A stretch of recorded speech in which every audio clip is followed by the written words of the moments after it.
Assalamualaikum warahmatullahi ta'ala wabarakatuh. Halo, apa kabar semuanya? Saya harap kalian baik-baik saja dan tetap patuhi protokol kesehatan untuk mencegah dan memutus rantai penyebaran COVID-19 yang sudah merebak saat ini. Seperti kata pepatah yang tak kenal maka tak sayang, maka karenanya saya izin untuk memperkenalkan diri terlebih dahulu. Nama saya Mu'afiyah, NIM E97218080, kelas F3, mata kuliah Tarekat Mu'tabarah 2, Prodi Tasawuf dan Psikoterapi, Fakultas Usuluddin dan Filsafat, UIN Sunan Ampel, Surabaya. Jadi video ini merupakan sebuah video edukasi yang saya buat berdasarkan dari hasil riset yang saya lakukan bersama teman-teman di Desa Metatu, Kecamatan Benjeng, Kabupaten Gresik. Penelitian ini kami lakukan pada tanggal 9 Juni 2021 dengan datang langsung ke lokasi tarekat, yakni di sebuah masjid bernama Al-Taqwallah.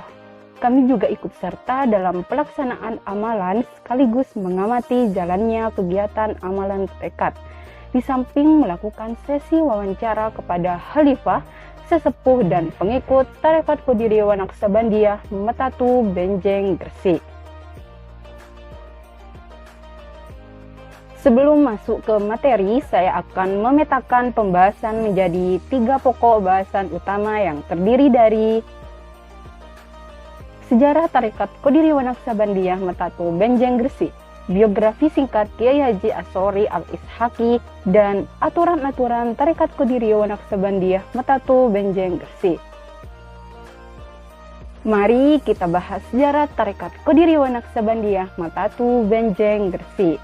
Asal-muasal berdirinya Tarekat Qadiriyah Naqsabandiyah di Metatu Benjeng Gresik dipelopori oleh Kiai Haji Ahmad As-Sori Al-Ishaqi, di mana beliau datang ke bumi Gresik guna menyebarkan ajaran Tarekat Qadiriyah Naqsabandiyah. Kedatangan beliau ke Gresik tidak semulus yang kita kira. Meskipun kita semua tahu bahwa Tarekat Qadiriyah Naqsabandiyah miliknya sangat masyhur dan memiliki pengikut yang banyak saat ini. Di Metatu beliau mendapatkan penolakan. Ajaran yang beliau bawa dianggap bid'ah.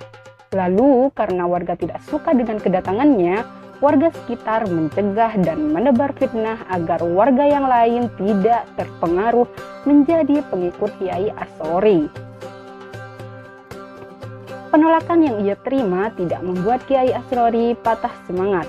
Justru ia jadikan sebagai motivasi untuk selalu mendakwahkan ajaran yang benar. Kepribadian lembut yang dimiliki oleh Kiai Haji As-Sori tercerminkan dari praktik penyebaran Tarekat Qadiriyah Naqsabandiyah yang ia lakukan. Meskipun mengalami penolakan, dia terus semangat menyebarkan ajaran dengan cara mengayomi anak jalanan, para pecandu narkoba, petani, dan masyarakat dengan status sosial yang rendah. Kegigihannya dalam berdakwah membuahkan hasil.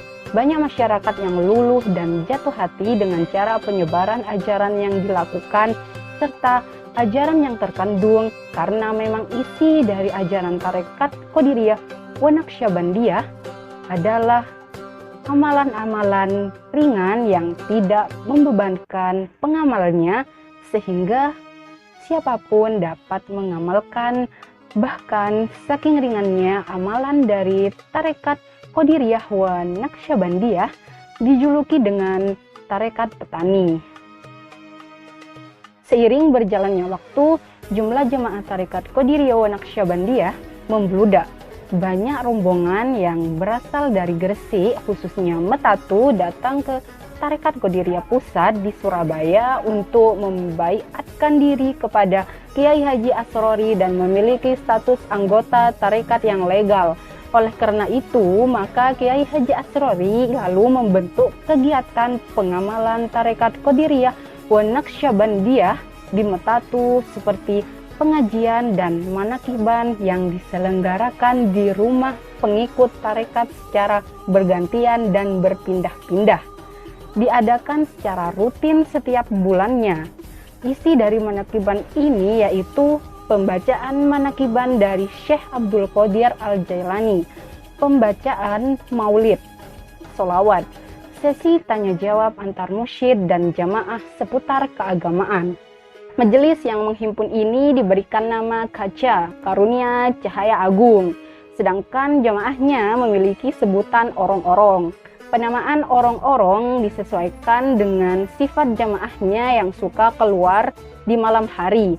Lalu lama-kelamaan Kiai Asrori merasa bahwa pengadaan kegiatan tarekat di rumah pengikut kurang efektif, sehingga beliau mengubah pelaksanaan kegiatan tarekat Qadiriyah wa Naqsyabandiyah di masjid atas persetujuan para jamaahnya.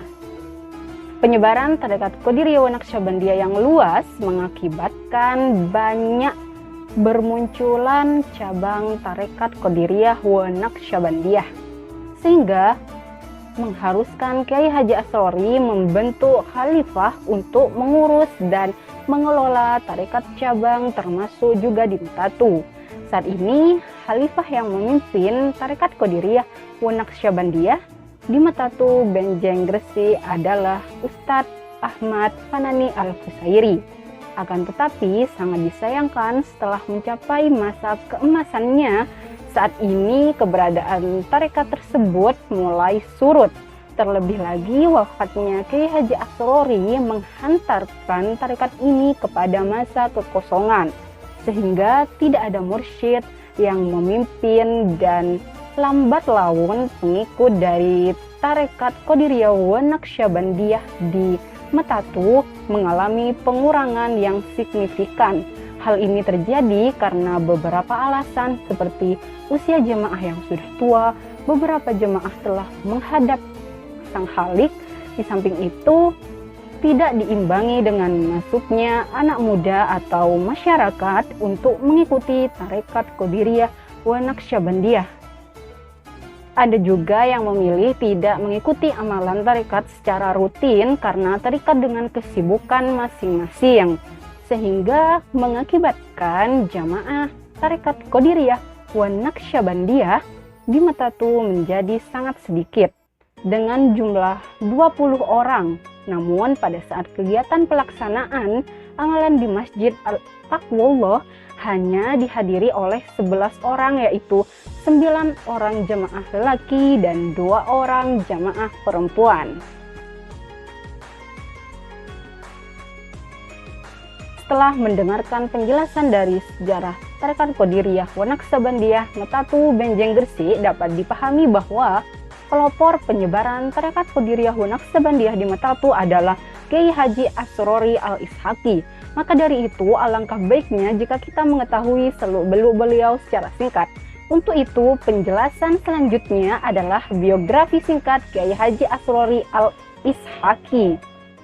Kiai Haji Ahmad Asrori Al-Ishaqi yang dikenal dengan sebutan Kiai Haji Asrori atau akrab disapa dengan Gus Rori adalah seorang alim ulama bertempat tinggal dan lahir di Surabaya, tepatnya pada 17 Agustus 1951 daerah Sawah Pulo. Ia memiliki rantai sanad yang bersambung langsung pada Rasulullah Shallallahu Alaihi Wasallam di urutan ke-38. Bahkan dia juga keturunan dari Sunan Giri, Syekh Maulana Ishaq pada urutan nasab ke-15. Gus Rori terlahir dari kedua orang tua yang sangat terkenal akan pendidikan agamanya, yakni ayahandanya adalah Kiai Haji Muhammad Utsman Al-Ishaqi dan ibundanya adalah Nyai Hajjah Siti Komariah. Pada tahun 1989, Kiai Haji Asrori kemudian menikah dengan Nyai Dr. Randa Hajjah Mutia Setiawati. Dan dari pernikahan ini, Kiai Haji Asrori dianugerahi 5 buah hati dengan 2 putra dan 3 putri. Di usianya yang genap 58 tahun, setelah berjuang memerangi penyakitnya pada tanggal 18 Agustus 2009 atau 26 Sya'ban 1430 Hijriah, beliau menghembuskan nafas untuk yang terakhir kalinya. dan diistirahatkan untuk selamanya di area Masjid Lama Kompleks Pondok Pesantren Al-Fitrah. Lalu pembahasan terakhir yang akan saya sajikan kepada Anda semua adalah aturan-aturan Tarekat Qadiriyah wa Naqsabandiyah di Metatu, Benjeng, Gresik. Tarekat Qadiriyah wa Naqsabandiyah di Metatu merupakan tarekat yang didirikan sebagai cabang dari tarekat pusat yang terletak di Surabaya. Sehingga dengan statusnya yang disandang tersebut, maka pihak tarekat pusat membentuk beberapa aturan yang berlaku dan wajib dipatuhi oleh tarekat cabang termasuk tarekat di Metatu. Aturan tersebut dibuat dengan tujuan agar terciptanya kedamaian, memudahkan pengurus untuk mengatur tarekat serta menghindar dari terciptanya kerusuhan. Aturan-aturan tersebut yakni sebagai berikut. Pertama, Tarekat Qadiriyah wa Naqsabandiyah tingkat cabang tidak diperkenankan untuk mendirikan instansi baik berupa sekolah maupun pondok pesantren karena pendirian instansi tersebut hanya berlaku di tingkat kabupaten atau kota.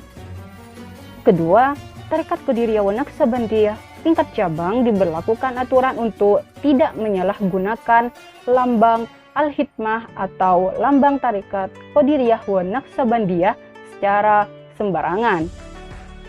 Ketiga, Tarekat Qadiriyah wa Naqsabandiyah tingkat cabang diperbolehkan melakukan haul akbar setiap 1 kali dalam setahun di pengurus cabang masing-masing. Aturan keempat, semua aturan yang ditetapkan oleh Tarekat Qadiriyah wa Naqsabandiyah tingkat pusat kepada cabang wajib ditaati dan tidak boleh dilanggar. Tak hanya itu, Tarekat Qadiriyah wa Naqsabandiyah adalah tarekat cabang yang saat ini mengalami masa kekosongan dikarenakan meninggalnya mursyid dari tarekat ini yakni Kiai Haji Ash'ari Al-Ishaqi, sehingga kepemimpinan Tarekat Qadiriyah wa Naqsabandiyah Metatu di bawah pimpinan khalifah yang ditunjuk langsung oleh Kiai Haji Ash'ari. Setelah wafatnya Kiai Haji Ash'ari, pemilihan khalifah tidak lagi berdasarkan penunjukan langsung oleh mursyid, melainkan diberlakukan beberapa aturan dengan tujuan untuk menyeleksi khalifah terbaik. Aturan tersebut yakni sebagai berikut. Pertama, calon khalifah harus mengikuti amalan khususiyah di tarekat pusat selama 40 kali pertemuan tanpa putus satu pun yang dilaksanakan setiap hari Ahad pada pagi hari. Kedua, calon khalifah harus sehat baik secara jasmani maupun rohani. Tiga, calon khalifah diharuskan telah mencapai usia yang matang atau dewasa dan memiliki pemahaman yang bagus tentang pengajaran yang diajarkan dalam Tarekat Qadiriyah wa Naqsabandiyah. Itulah penjelasan dari sejarah Tarekat Qadiriyah wa Naqsabandiyah Metatu, Benjeng, Gresik. Saya akhiri video edukasi ini. Apabila ada salah kata dan perbuatan, saya mohon maaf. Jangan lupa subscribe, like, komen, dan share. Wassalamualaikum warahmatullahi taala wabarakatuh. Allah yang menjadikan Allah yang menjadikan Allah yang menjadikan Allahumma ya syafi'an amrad Allahumma salli ala Muhammadin nabiyyin wa sahbihi wa sallim ya Allah Allahumma anta maqsudi wa ridha